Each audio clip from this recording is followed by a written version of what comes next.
So while I lean in a nonchalant manner on the old water butt. Okay. Do you like my butt? I do. I like your Yes. butts So, enormously.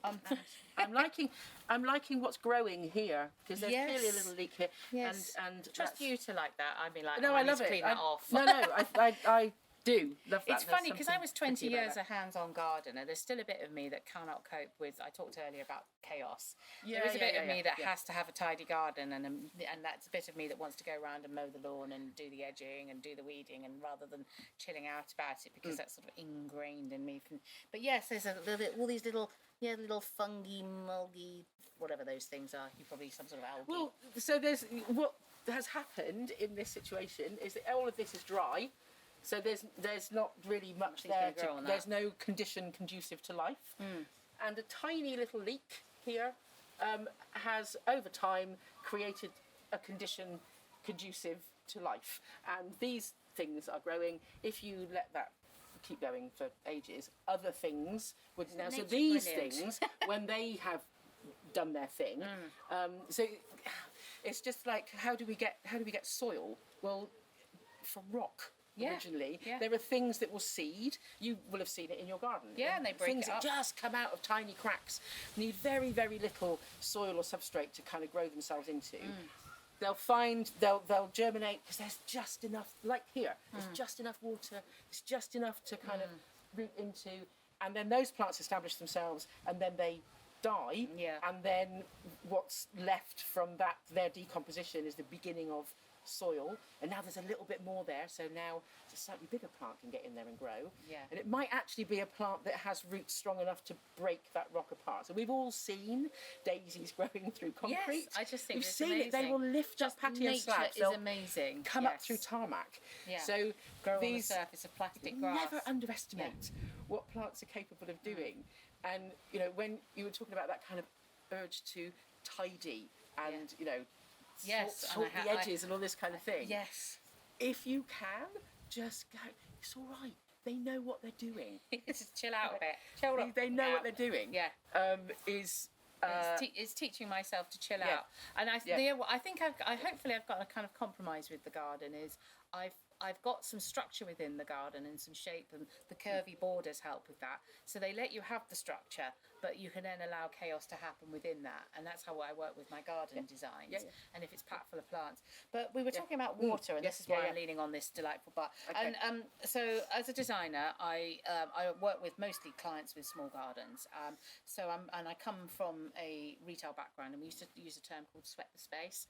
So if you're gardening in a small space, everything has to have a use but also be attractive. So you can get lots of water butts that are quite ugly, but if I'm working in a small garden, why not have an attractive water butt? So these are recycled plastic, but they look like terracotta.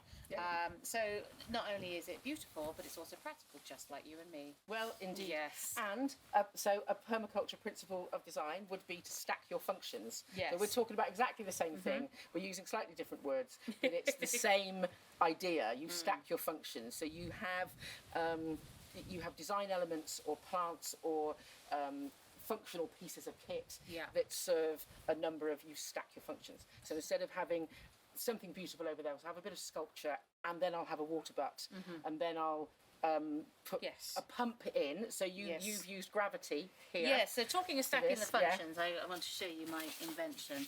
So I was very concerned that once the water butt fills up, what happens is with all water butts, and I don't think a lot of people know this, is that it goes straight into here and down into the drains. I didn't want the water board. I don't trust them with my hard-won roof water. So I want to keep all the water that has come off the roof. So by doing that, I've actually added, yes, you can add a second water butt or a sump or whatever, but I haven't got the money or the time or the space to put a big tank in the middle. So what I've done is I've actually put this is an old recycled gutter, and basically the dogwood's getting there. I haven't got the flow right, there we go. It then, yes, as you said, I've used gravity which I'm lucky because this garden's on a slight slope, but the water now will fill up my pond. Exactly. So I don't have to use tap water to fill up my pond. And then on a further thing, now instead of all the excess water going into the drain, the excess water comes out, and it comes out through this pipe. Okay, so you've got another so once the water butt fills up and gets to this point, it will then go and naturally fill up the pond. And then people ask me, well, what happens when the pond fills up? I'll just turn the water off. It's quite noisy. Well, that's fine. It'll overflow. It'll overflow into somewhere else. And it will feed my hawthorn, it will feed the mound, and it will go down to the flower bed, which is the flower bed I have an absolute nightmare with. I'm still struggling to get things to work in that right plant, right place because of the Leylandii. But this will, because you're using the slope, so again, this is another element of permaculture design in gardens, is that we are working with what we have. Exactly. The problem is the solution, but slope is generally not a problem. No, I love a slope. Is always an asset, I would say, and can always be utilised. So either using that slope and using gravity, as you have here, so you always have water as high up in your landscape as possible, use gravity to move it around a place, or you're putting things on contour, so that if there is water, you're catching it. So I'm sure at the moment, well, I'm not sure, I know that I'm seeing it in my own social media feeds. Lots of stuff about what is happening around greening in Africa. There's a huge movement in the nations that sort of sit around the Sahara to try and stop that massive desert from encroaching on more land. And basically what they're doing is putting in these thousands, tens of thousands of hand dug, I've got to say, but they're kind of half moon shaped indentations on contour. So when rain comes, these half moons fill up. It doesn't just wash away. Yes. You put thousands of those on the landscape, it will regreen. So you're basically in a season. You're catching and water, storing and slowing. So you're slowing it down. You're letting it seep in. You're creating these slightly sheltered growing spots.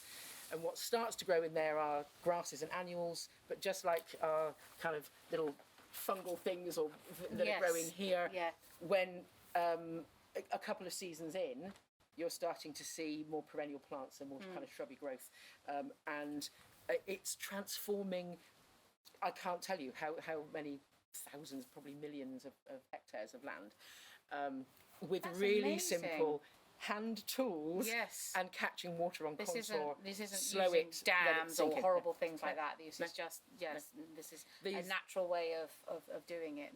It's not wasting water, it's using water that would have come, and that's really important. So whenever I design, water is key. I do find it quite hard to persuade clients to have ponds because they worry about the maintenance, which is odd because they don't really have a lot of maintenance. Only mine's too shallow. I built it wrong, but that's my big big project. I'm gonna lift it up and start again. And if I'm feeling brave, I do want to make more of this slope and maybe take the pond and have a little creek, maybe a little thing running around the base of the mound. I don't know. I would just love to have a little stream. So I do. So I said I love slopes, and I do. I love sloping gardens, but they are, as a designer, quite a challenge to do. This is a gentle slope, so this is very easy. But I have had quite a few where you've got a 2-metre rise over a small area. And so, when we came to this garden, we had decking coming straight out of the house because, the person who built it wanted something flat. But actually, once we got rid of the decking, it's made the garden bigger.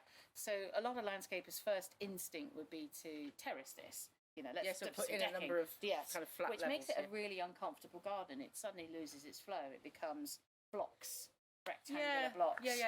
So I find as a designer, when I'm working with the slope, where possible, mostly because my clients haven't got the money to terrace, I don't terrace. I work with the slope. So I just dig steps into it and just let the slope happen. And if you're lucky that it's a garden that's sloping towards the house, you then have this wonderful portrait. This sort of, if you look at the mound, it's like a picture of all these plants straight in front of you. Rather than tops of the plants.